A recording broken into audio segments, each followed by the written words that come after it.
नाज़रीन, मैं हूं वीना और आप देख रहे हैं मेरे यूट्यूब चैनल।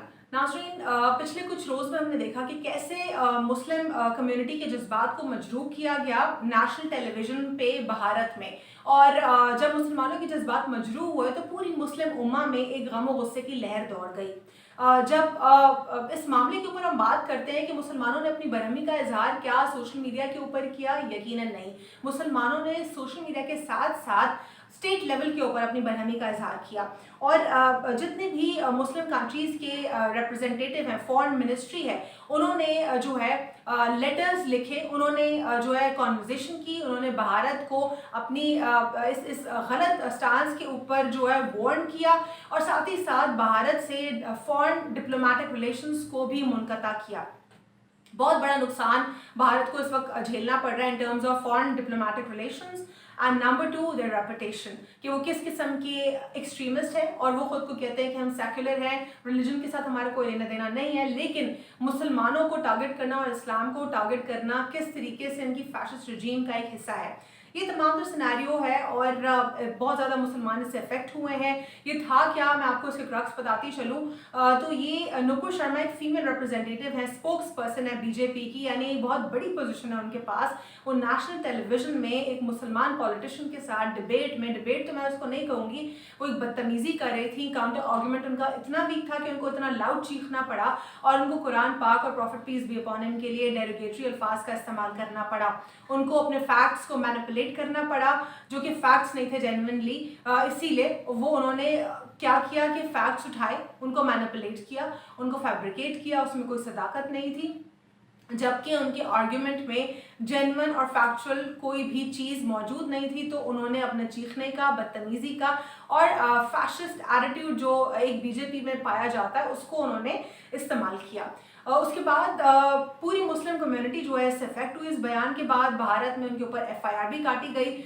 एफआईआर के हवाले से कहा जा रहा है कि एक आई वॉश है। इसकी वजह ये है कि जब ये मालूम हुआ, क्योंकि जाहिर है पूरी दुनिया का गुस्सा सामने आया, उन्होंने कहा कि हमने तो एक रिप्रेजेंटेटिव को एक्सपेल कर दिया अपने और एक दूसरी रिप्रेजेंटेटिव को हमने जो है सस्पेंड, यानी एक को सस्पेंड कर दिया और एक को एक्सपेल कर दिया।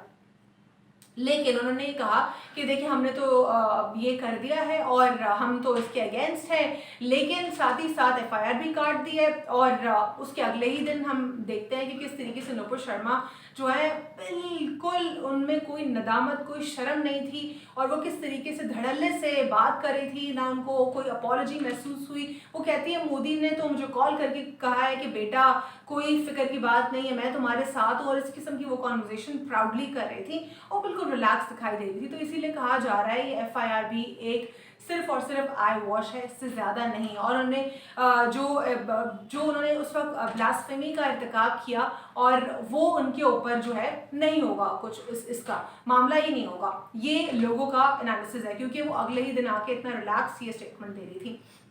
और भारत में वैसे भी मुसलमानों के साथ ऑन एंड ऑफ इस किस्म के हादसात होते रहते हैं और ये बीजेपी का एक हथकंडा है ज़्यादा से ज़्यादा आवाम की ताकत हासिल करने का और हमेशा से वोटिंग के मामले को अपने फेवर में स्ट्रॉन्ग करने का।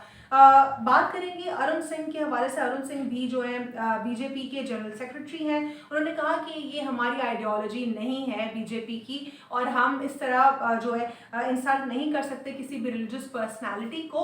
और रिलीजियस पर्सनालिटी के साथ साथ उन्होंने रिलीजियस बुक को भी इंसल्ट किया। लेकिन खैर यहाँ पे एक अहम कंसर्न ये रेज होता है कि अगर वाकई ये बीजेपी की पॉलिसी नहीं है तो फिर मुसलमानों के ऊपर इतना जुल्म भारत में क्यों होता है और क्यों आखिर वो इतना ज़्यादा मुसलमानों के साथ एक नफरत कायम की गई है।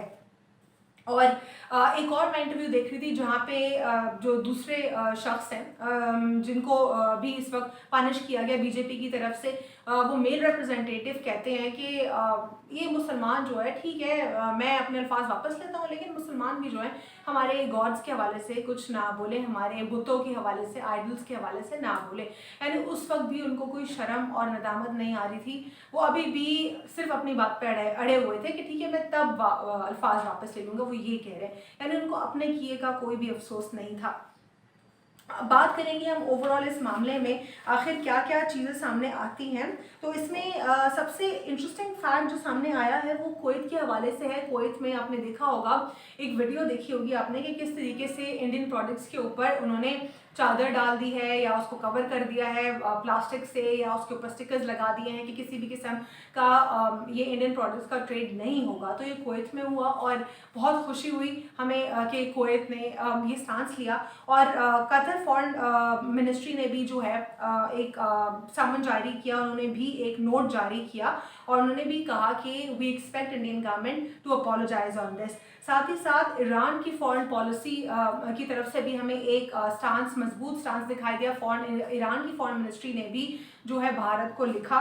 और साथ ही साथ इस तमाम तर मामले में हमें देखते हैं कि जो डिप्लोमेटिक टाइज है भारत की वो बहुत बड़ी भारी तादाद में इफेक्ट होती जा रही हैं।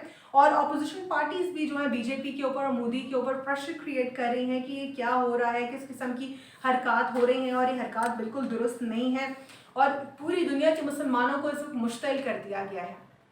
ये तमाम तर सिनेरियो हमारे सामने मौजूद है। ये पूरा मामला, ये पूरा जिक्र हुआ पाकिस्तान में भी। आम आवाम ने बहुत ज़्यादा अपने गम गुस्से का इजहार किया, आम आवाम ने भी इसके ऊपर डिबेट की। लेकिन अनफॉर्चुनेटली जो ज़्यादा गुफ्तगू हो रही है वो शाह महमूद कुरैशी साहब कर रहे हैं इस मामले के ऊपर, या फिर हमने परवेज़ इलाही साहब से भी इसके ऊपर बात सुनी, या हम किसी और से सुन रहे हैं, पाकिस्तान तहरीक इंसाफ से जुड़े किसी रिप्रेजेंटेटिव से। हमें कोई भी अब तक मजबूत जो है एक स्टेटमेंट जो हमारी गवर्नमेंट की लीडरशिप है, क़यादत है, उससे हमें नहीं दिखाई दे रहा। ये इतना ज़्यादा प्रेशर क्रिएट करने के बाद जो है थोड़ा बहुत पाकिस्तान की गवर्नमेंट लेवल के ऊपर भी कुछ ना कुछ आवाज़ें आई बाद में।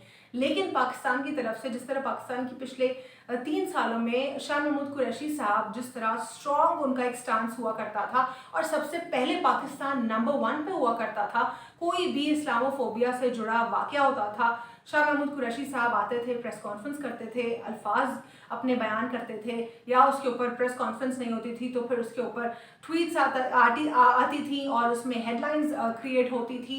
ये तमाम तर जो मामला था ये बहुत ही एक क्लियर था। लेकिन अब वो मामला वीक दिखाई दे रहा है। बिलावल जरदारी साहब जो हैं वो इतने एक्टिव नहीं दिखाई दे रहे।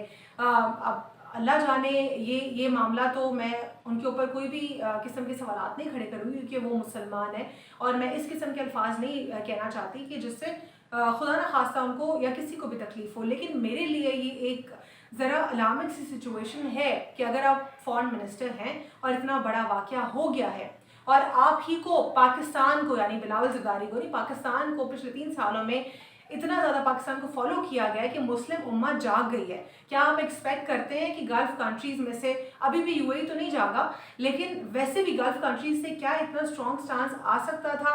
बिल्कुल ऐसा लग रहा था कि मुस्लिम कम्युनिटी अपनी मामलात के ऊपर खामोश सी हो गई है। इमरान खान साहब ने मुस्लिम कम्युनिटी को स्ट्रॉन्ग किया, उनको जगाने की कोशिश की है और ओआईसी ने भी जो है इसके ऊपर बयान दिया। ओआईसी ने भी सख्त बरहमी का इजहार किया है और ओआईसी ने क्लियरली कहा कि वी कांट एक्सेप्ट दिस।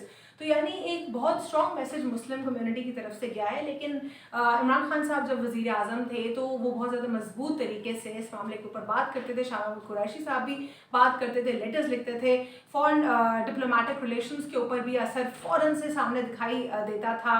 लेकिन इस वक्त कोई भी हमें डिप्लोमेटिक लेवल के ऊपर इस किस्म की कारकर्दगी नहीं दिखाई दी और हम उम्मीद करते हैं कि पाकिस्तान जहाँ पे पॉलिटिकल स्कोरिंग लोग कर रहे होते हैं, जहाँ पे ये सारे मामलात होते हैं, एक हुकूमत के आने के बाद दूसरी हुकूमत ने हेल्थ कार्ड्स ख़त्म कर देना या उसके अच्छे मामलात को ख़त्म कर देना, तो ये इसको अब बस हो जानी चाहिए। आम आवाम हमारी इतनी पिस चुकी है और इतनी बर्बाद हो चुकी है ना कि आप एटलीस्ट अपनी पिछली हुकूमत की अच्छी चीज़ों को फॉलो कर लें।